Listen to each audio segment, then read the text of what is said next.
TDP అధినేత నారా చంద్రబాబు నాయుడు గారు ఇప్పుడు పవన్ కళ్యాణ్ గారితో సుదీర్ఘంగా చర్చలు అయితే జరుపుతున్నారు.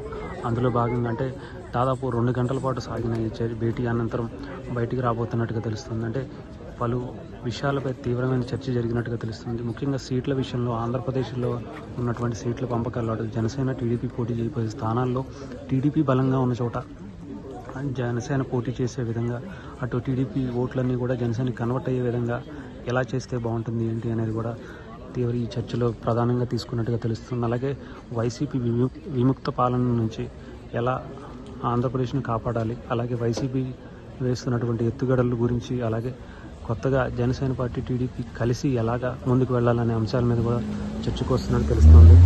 అయితే వైసీపీ నుంచి ఎటు ఓట్లు ఎలాగైనా సరే కన్వర్ట్ కాకుండా అంటే విడిపోకుండా పూర్తి స్థాయిలో జనసేన టీడీపీకి పడే విధంగా ఈసారి పలు కీలక అంశాల మీద చర్చకు వచ్చినట్టుగా తెలుస్తుంది. అలాగే మేనిఫెస్టో గురించి కావచ్చు, అలాగే చాలా విషయాలు అంటే పొత్తు గురించి కావచ్చు, అటు సీఎం క్యాండిడేట్ గురించి కావచ్చు, అలాగే రేపు యువగళం పాదయాత్ర ముగింపు దశకు చేరుకున్న సందర్భంగా అక్కడ ఆ స్టేజ్ మీద పవన్ కళ్యాణ్ గారు, చంద్రబాబు గారు, అలాగే లోకేష్ గారితో సహా ఒక కీలక ప్రకటన చేసే అంశంగా ప్రధానంగా చర్చకు వచ్చినట్టుగా తెలుస్తుంది.